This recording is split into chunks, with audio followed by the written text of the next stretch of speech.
What if staying on course was guaranteed to be good, but changing course had a chance to be great? Would you change? I'm living in a new country every month, and my time in Leipzig, Germany is coming to an end.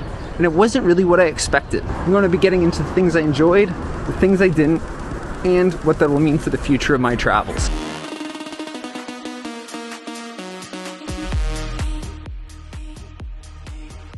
My biggest joy here in Germany was the food. I made an entire video on it because I enjoyed it so much. It's really hard to explain how much I enjoyed it. I am a bit of a foodie. I do travel to places, a lot of the reason for the food. I know that seems to some people like kind of crazy, to other people it makes a ton of sense, but it's one of the big reasons I travel, and the food here was absolutely fantastic everywhere we went, and the cost was so cheap. Canada's a country full of different cultures with different foods, and I can get just about anything I want in Canada. But finding really good German food is a lot harder in Canada than it really should be compared to a lot of others. So good food, it's easy to find, it's cheap. Like, that is an obvious plus in most countries, especially if, unlike me, you're traveling for a lot shorter period of time. It makes for a great thing. By our first meal of schnitzel and sausage, we knew we were in for a treat in this country. Second thing that I really loved here in Germany was the cost of living. You know, I'm traveling on a budget, and it's definitely not a huge one, but I just love the fact that it's fairly reasonable here. I wouldn't call it cheap, but it is a fairly reasonable place. Cost of living in any country that you travel to is just such a huge factor. Like, it's an absolutely massive factor whenever I travel, and I'm going to touch on that a little bit more later and kind of how it's influenced my travel. Yeah, like things here, like you can get, you know, a nice dinner out for 10 to 15 euros. You can get a beer for 4 to 5 euros, a cup of coffee for a couple of euros. Like, it's very reasonably priced here, especially in comparison to the Canadian dollar, because that's what I'm working off of. Such a huge plus in this country. Like, when I was in France, it was a lot harder to afford things, especially groceries. Groceries were a lot more money. Like, we eat at home most nights out of the week, and when you go to a grocery store and you get a handful of things, and it's costing you 40, 50, 60 euros, which for me is, you know, 80, 90, $100, like, it's pretty insane, and it makes it a lot less enjoyable, a lot less fun you can have, because I only have so much in a monthly budget, so I have to work within that. That's a real critical thing for me. After our first grocery shop, we knew we'd be able to afford a lot more in Germany. The ease of getting around. I've done videos all over the city because it's so easy. Like, you hop on a tram, they come every 5 minutes or so, and you can be just about anywhere you want to be. And that ease of travel, like, considering that my goal is not just living here and needing to get to work or something like that, but to travel around to see as much as I possibly can see, being able to just go absolutely anywhere is, you know, really quite enjoyable. It's not like a lot of other places. Like, in Grenoble, taking the tram was a possibility, but you needed to use an app, and it's a little bit more complicated. Maybe I was missing something. You can definitely let me know if I was, if you do live in Grenoble or been there a million times. But to me, that was not the most enjoyable thing. By the end of the week, the tram was my best friend, and I knew exactly what lines ran in which directions. My final positive is that there was just tons to do here in Leipzig. Like, I didn't really have a lot of days of, you know, kind of questioning what I was going to do. There was lots to see, and I don't even feel like I'd quite seen it all. That was definitely a real plus here, is that there was just lots to do. Now, that's not a Germany thing, that's, you know, Leipzig specific, but within Germany there is tons of big cities that have lots to do. You know, I think you could take what I'm saying here and apply it to a lot of other places. There's a lot of intricate, small rules here that are a little bit challenging to pick up on unless somebody tells you. Some of them are obvious, some of them aren't. One of the things that is very obvious is, you know, you can't jaywalk anywhere. Like, it's completely unacceptable. So on the other hand, there's some rules that are harder to pick up on.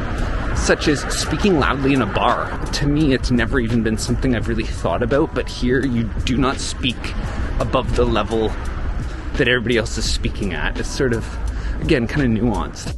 And see, this was something I actually had to learn the hard way, where I picked up on it at a bar that I was, not being very acceptable. These are just a couple examples. I can't get into every single one here. We'd be here, all day. There's a lot of these little things that kind of makes it a little bit tricky, and I didn't really love it.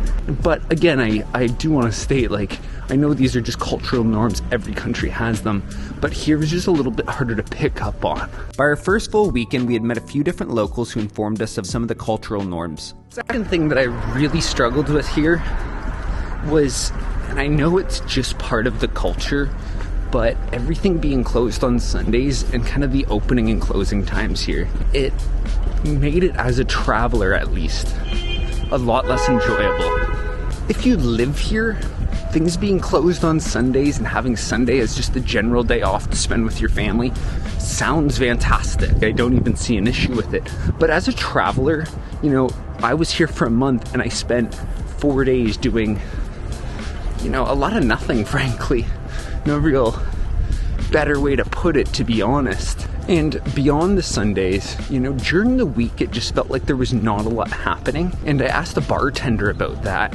And she was, because we were in a bar, I think on a Tuesday night or something. It was a bit of an obscure night. And I asked her about it. And she said, yeah, everybody's working. I'm like, oh, okay, well, don't they come out after work? She's like, no, not really. So that to me was a little bit interesting, but again, this is more of an as a traveler type thing, in my opinion. It's not about, the country itself. Again, if I lived here, I would have a completely different opinion on the whole. By the time our second Saturday was done, I was thankful to have an excuse to have a hangover day. Even though it's easy to get around, the cost of getting around is extremely expensive. That's an issue for somebody who's traveling on a budget. Here in Leipzig, it costs about €3 to get on a tram, which is not very cheap when you compare it to a lot of other places in the world. Then on top of the transit costs within the city, to go from city to city is also extremely expensive. We were considering going to Dresden, and the cost to get from Leipzig to Dresden was, I think, €35 per person round trip. And that doesn't include all the money that we'd spend when we were there. For us, that was just not quite tenable. By the middle of the third week, I was realizing the cost of trams were really adding up. So my final thing to touch on here that wasn't exactly a challenge, but definitely, went against my expectations of Germany, was the sheer similarity to Canada. I think a lot of people, when they travel somewhere for a short period of time, see the differences. But when you start being here for a longer period of time, it's easier to see a lot of the similarities. I guess I sold everything I own to experience a lot of differences, and Germany's very similar to Canada. And you may not expect that, but the reason why I say it is there's a lot of English here, there's a lot of American companies, there's, it just doesn't quite feel as foreign as I expected it to. And I want to touch on this a little bit more in the next part, but just overall, it wasn't really a positive for me that things were very similar, that it was very easy to do things, easy to communicate, easy to find the things that I wanted. I wanted it to be a little bit more challenging. To sum it all up and to sum up the question at the start of the video, what if staying on course was guaranteed to be good, but changing course had a chance to be great? Would you change? I would, because I want to have the absolute best experience I possibly can. I know that the rest of my trip that I had planned would be a good experience, but I want to make sure it's fantastic. I sold everything to travel the world, and I didn't do it just for the sake of having something that I could go back home and say, oh yeah, that was a fun time. I want to go back and have story after story after story to tell, and I want to have stories to tell you guys as well. We're taking the things that we learned here and applying it to not just this summer, but also all our future travel plans. Our first consideration is now going to be pricing. Cost of living here was, as I said, fairly reasonable. In comparison to France, it made our lives a hell of a lot better. Because of that, we're now searching for a lot more countries that have cost of living at least what Germany's at, if not less. We know we're either gonna be able to extend our travels for a longer period of time or just have a better overall experience in each country that we go to. The second thing is the ability to get around is extremely important now. Between Germany and France, and some of the small differences between them in terms of costs as well as just flexibility to be able to get around. For example, the tram here was extremely easy in comparison to Grenoble, but yet the costs of traveling to other cities is a lot higher. That has now weighed on some of our future decisions. For example, we've changed one city that we plan on going to in the summer, as well as a country we're going to in another couple of months. We've already rented a car so we can get around a lot more. I want to make it easy on myself. I want to see as much as possible. So that's a big way that Germany has changed our future travel plans.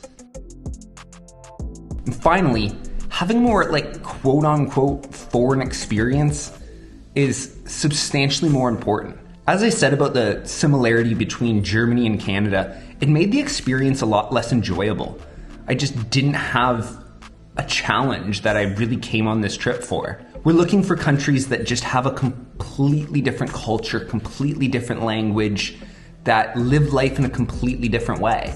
Because these are the things you travel for. You want to experience a radically different culture than your own. Or maybe you don't, but that's why I like to travel. I want to experience different culture and different experiences. In the future, that's what we're looking for, and you'll see a lot more of that come this summer and probably beyond that as well. I wanted to make this video for two reasons.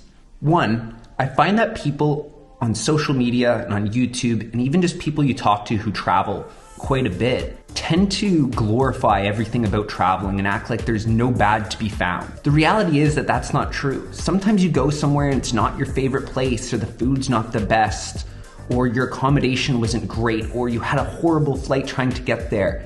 It's not always sunshine and rainbows. And two, you guys seem to appreciate my honesty and want to hear about all the little intricacies of my travels. So I have one request. If you guys do enjoy these types of videos, let me know. I'll continue making a conclusion type video on everywhere I go on top of the living abroad vlogs that I tend to make at the beginning of a country. At the end of the day, I want to make videos that I want to create and you guys want to see. It's a little challenging to understand exactly what you guys want to see.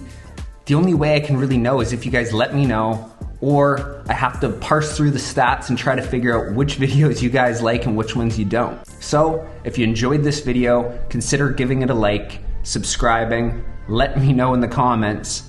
But until next time, we'll see ya.